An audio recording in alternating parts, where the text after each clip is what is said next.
With our AI for Beginners week, and because I work in tech and innovation and business, so many people ask me like, how can I plan and accelerate my career, especially in times of AI? And because it's not so easy and fast to explain, I give it a whole week of YouTube shorts and long form video in the end. What we also see in traction research and what's not so healthy at the moment is that people are searching more and more for guidance, for coaching, for like gurus telling them what to do. But this is not the way to go. Like, you don't want to copy the way of somebody else. You want to keep your independence and you want to find the own career way that makes sense for you as a human with your own character and also fits your life plan. Number one nowadays to build a successful career, or actually to build anything, is the skill that you can motivate yourself every morning. You can call it discipline, you can call it however you like, but that's the framework that makes you successful. That no matter what happened yesterday and no matter what will happen tomorrow, that you get up in the morning.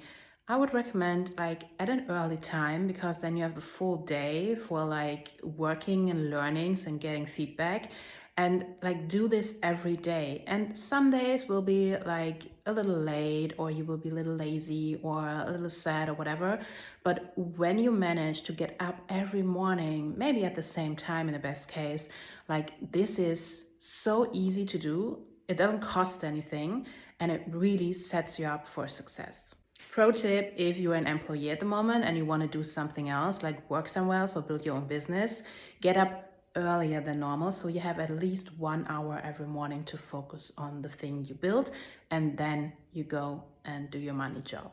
Number two framework to build a successful career is to make everything you don't like a habit. I have so many things I'm struggling with. Like, somebody just asked me like, oh, you're so good at like enterprise sales. And I'm like, no, I have to learn it and I have to like motivate myself to do it every day. But I make it a habit. I make it like a regular appointment in my calendar. And then it's much easier to just do the tasks, and it adds up to a sales campaign, and it adds up to like finding the right clients and then doing sales. So don't just make the things that are easy to you a habit, because that's kind of cheating, but like do the things and make the things a habit that you don't like and where you're not good at, but where you know that you need to work on that, and also that you can't outsource them to somebody else. Like when I meet a founder who tells me, oh, I can't do sales, but like at the moment I get money from a venture capital investor, I will hire somebody for that job. Sorry, wrong skill set. That will never happen.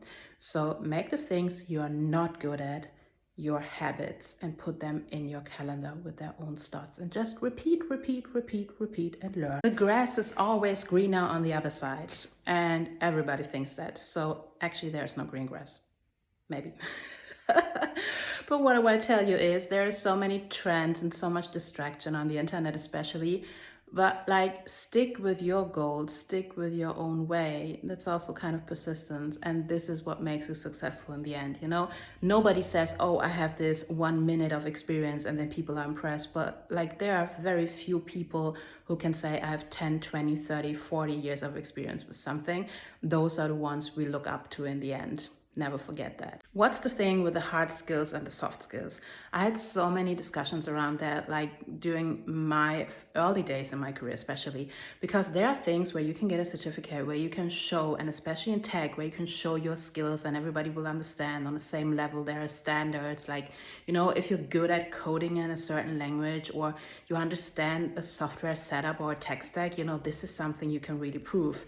But what's equally important, and getting more and more important in times of AI, is that you work on your soft skills as well. Like, nobody wants somebody on the team who is super good at all these several like different hard skills and knows how to do things, but doesn't know how to work with other people, how to communicate, and how to fit in, how to maybe also lead a project. So if you feel that there's a little gap in your soft skill portfolio, then equally focus on building these soft skills as well as you also build and keep your hard skills up to date. The total gift of the internet is that we can reach out to so many different people. And it also makes us much more flexible when it comes to our dream job. Like, while maybe 40 years ago, you needed the right network, like real life network or natives who could help you to get a job. Now you can reach out to total strangers and they might help you to get your dream job.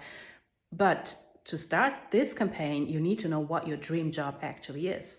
And I recommend to be totally open-minded about your dream job, and then don't do this mistake, because many people think about their dream job and set very high goals, and then they limit it to what they think is easy to get. And that's totally wrong, because especially the harder it is to get the job or to build the business, less people will aim for that. So pick your dream job and set the high goal, and then I will show you how to reverse engineer the way up. Have a look at this career reverse engineering again. And we have set your high goal, and now you have to make sure that you set long-term and short-term goals to reach your high goal. So you know now what your dream job is, high goal. And now be very realistic, also like looking at your schedule and the time you can invest maybe additionally to your job at the moment to reach this high goal. And this makes your short-term goals, like I recommend to have monthly goals, also daily goals. If you can achieve at least one thing in addition every day, that will make you happy. And if you reach your monthly goals, you will see the progress. And then you have maybe annual goals that are more your long-term goals. And then you say, in 5 years, I want my dream job, my high goal. And therefore I do this daily, this monthly, and over the year, I will add maybe another further education, certification, mentoring sessions, whatever. And then, maybe it's not in 5 years, maybe it's in 6 or 7 years, but you have a real chance to reach your career goals. Another part on reverse engineering your dream job. We have now like all the different goals, but what we need as well is be realistic about the skills you need and the skills you have. So you might have things you like to do, and you might have things you're good at, and also things you don't like to do and things you're not good at.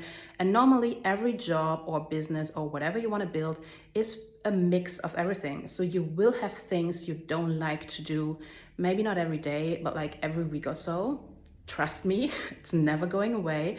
But if you're aware of that, if you know how your dream job will look like, best case also on a daily basis, because maybe you talk to people who have this dream job of you already, then you can reverse engineer and you can build up the skills and also build up the persistence for the things that you don't like. But let it be 10 to 20% of the job. It's still your dream job, it's still worth going this way. And there are always things we don't like, but it's a deal. Deal with that. A little reminder, but set goals for your career and your life and whatever that align with your values, and be aware how they align with your values. For example, there are different ways to look at, for example, climate change. Either you want to work for an organization or work with organizations who like actively work on like protecting the earth and preventing pollution and things like that. Or the other side, that's the other opinion in this bubble, like you want to work for a company that's more like dirty or has an outdated business model, maybe in the fuels industry or something, but you want to help them to become more green and climate friendly. You have to be aware that there are always different ways to build your career around one topic, but make sure that you are clear about your values, and then you also know like what's your perspective on the career, on the job, and that you go away that makes sense for you, no matter what other people say, because you will always find people with a different opinion. I like this idea of like mentoring and mentor-mentee connections, but let's be honest, we're all human, and in some cases it just doesn't make sense. Like it sounds great and there are organizations making a business around it, but what you really need, and no matter if you call this person a mentor or this person calls you a mentee, you want to talk to people who've walked your path, who've been in your situation, who've been in your shoes. And therefore, it's normally not the mentoring programs, but it's like do a research who might be a good person. And even if they just have 15 minutes and you can ask them questions, this might help you much more than this like set mentoring sessions. Because how big is the possibility that within a group of like, let it be 50 people, you will find the right person who can help you to accelerate your career or accelerate your business. You know, you have to do a little upfront research here as well. Accountability systems that really work are, first of all, and it sounds like an Instagram quote, but surround yourself with people who have goals. Not necessarily the same goals, but good that you have people around you who have goals, because there's so many who don't. And you will see that people who have own goals and ambitions, they will also keep you accountable. They will come back to a conversation. You know, when you had a good talk about like what you're planning to do or what you want to achieve within a quarter, maybe like next quarter, they will come back and ask you like, how is it going? Because first of all, they want to support, and they also want to learn from your success for their own success. Same way the other way around. So stay around with these people, spend more time with them, and I don't say cut off the others, but spend less time with them and know when to spend time and when to have a good time with them without them killing your ambitions. Talking about so many additional things to do when building your career here, you might feel a bit overwhelmed now. But what I can tell you, if you have your schedule in order and if you stay organized or start organizing yourself, that helps a lot. And there might be days where so many other things are going on, or you're traveling, or you have a lot of work in your main job, or your business goes in a way where you're like, oh my God, I have to focus on this thing now, and I'm getting lost with my goals, I'm getting lost with my schedule. That's normal. That's called life, and it happens. So, but whenever you have the chance, then you have your baseline schedule and you go back to it, you will see that it feels so good and it helps you to stick with your goals. Because as I said in the video before, we are working on something now for 5, 6, 7, 10 years. So very long term, and you know, it's a marathon and you have to keep going. You have to keep running, and getting from overwhelmed to organized will help you a lot with that. Trust me, own experience. We all have ups and downs in life. And what I can tell you from my own experience is that even in the down phases, the most important thing is how you spend your time. So no matter what happens, like if you're mad at somebody, or if things don't work, or you have been laid off, or all these bad things that happen to people, no matter what, stick with your schedule and keep working on your goals. Because like maybe 5 years later, when you look back, it will be, oh yeah, I used this free time to meet new people, go to a library, join a running club, and that changed my life and made everything easier. You know, like this happens in these downtimes. And you will also see who are the people who stick with you and support you, and who are the ones who are only there for the party.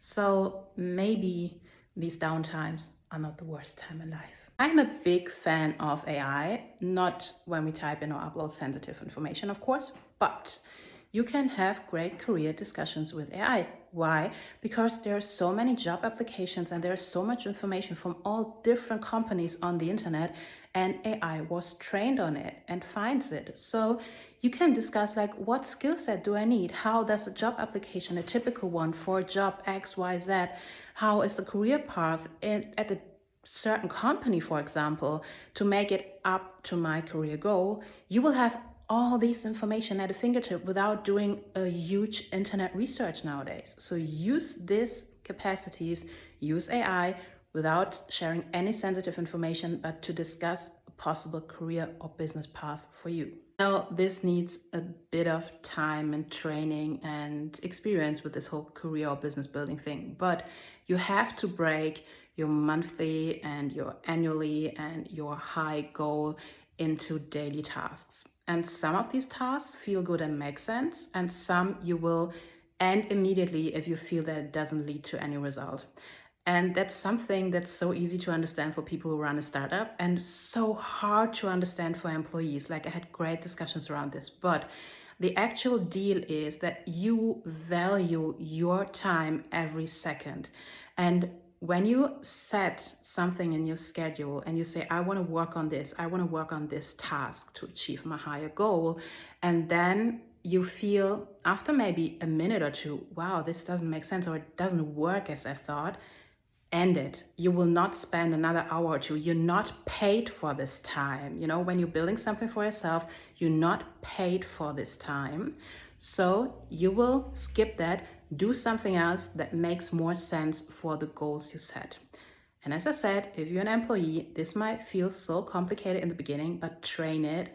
It's an amazing skill and it makes you so much more efficient and also happier, because then the things you spend your time with actually make sense. Networking can be really tough because not everybody's a super communicator and some people just don't want to network. They don't see any value in it. Keep in mind that only 1% of the people on LinkedIn are creators. So you also might not see the person you actually want to learn from. So what you want to do is reach out to more than just one person every day, so you have a fair chance to build your, in this case, online network. And also when you go to live events, business events, networking events, keep in mind that when you talk to 5 to 10 people, this might be a good range. Or I would say if you go to a trade show, make at least 100 contacts a day, because most of them might never come back to you and there's like no ongoing contact.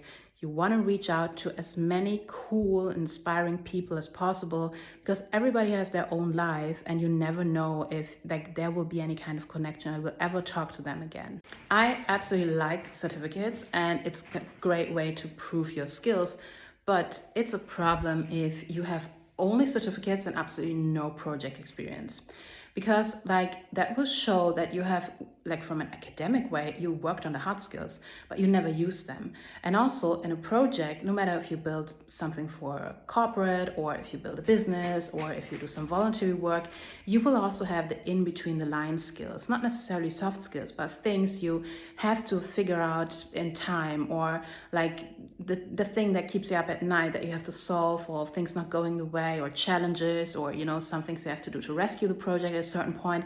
This is just real life business, and if you've never seen that, like, it's not so interesting if you have a full list of certificates, because then you never use those skills and you never made the important, like, real life, real business learnings. So you want to use certificates strategically, have a look which one makes sense for you, but you also want to have as much real life experience as you can get. And if you're asking yourself now, because you're searching for a first job in a new field, how you can get experience, like think about joining a startup, maybe an early one, or like doing some voluntary work for like a local organization. There are always ways to get into a new area or to start a first job before the actual first paid job. One thing that many people forget when they are still in the learning stage and haven't reached their career goals yet, you can ask for money either way, because you add value, you do a job, you do something for the company you work for or the client you work with. So of course they have to pay you. Don't forget that. Saying no is an important one as well, because there are so many requests and offers, and especially requests to work for free. You will see that once you step into the networking world as well. And be good with yourself and know your self-worth, and say no to absolute bullshit requests is so important, because as I said before, value your time, every second of it. And if there's something you don't want to do, don't say yes and then be angry at yourself in the end, but say no in the beginning. I always say, if there's a request, for example, to speak for free as a keynote speaker, that time I can have a free coffee in my own home, and I'm not paying additional costs for the time, for the travels, for like everything, for somebody else who's not even nice to me. Take it like that, like value every second of your time and say no early if you don't want to do something, so you're not mad at yourself in the end. This one is also very familiar to startup founders and absolutely not to employees. We pivot all the time. Like, we have a goal, we have a mission, we have a vision, we have a roadmap, we have the daily, the monthly, the annual goals. But if things don't make sense, just like with the daily task, we pivot, we shift a little or a little more, and we stay on our path, but it turns a bit to different directions. And this is so important to understand, that this is not a turnaround, but this is like pivoting into like the right way to reach the main goal. I know, sounds strange. Happy to make more videos about that, but this is what actually startup founders and startups do every day, or at least every month. And employees have never learned. So this is also a skill I can totally recommend to you. Reflection is a word that's so overused by social media influencers, but a healthy way is important for your career as well. And I don't mean like posting videos of yourself crying because you couldn't achieve a goal or something went wrong. This is something I actually wouldn't recommend to anyone because this is just for attention. It will not lead you anywhere. It will attract the wrong people. But to sit down in a silent moment, maybe go through your notes and go through like your timeline, what you achieved and what failed and things like that, and just give it a moment, a silent moment to think about what that means for you and how it feels and what you want to do more of and what less. This is so important, but that should be a private thing first of all. Like, take your own notes, do it for yourself. It's not to show off, it's to help you see your learnings and be clear about the way to go. It's not meant for others, it's just for yourself. It's a tool, but a silent one. Last one for this career week. There is one thing we don't do often enough. Celebrate your wins. Like, if you're at this point now, you made it through 21 YouTube short videos on career goals, I think this is time to celebrate. So go out now, meet your friends, maybe inspire them to work on their career as well. Check the people around you, reverse engineer your career goals, and use it to celebrate your first win. And then never forget to celebrate all the other little wins on the way. I also forget about them very often. So I have a lot of celebrations I have to follow up with, but yeah, we just forget about that in the process. But be aware of that and celebrate more and sometimes work less.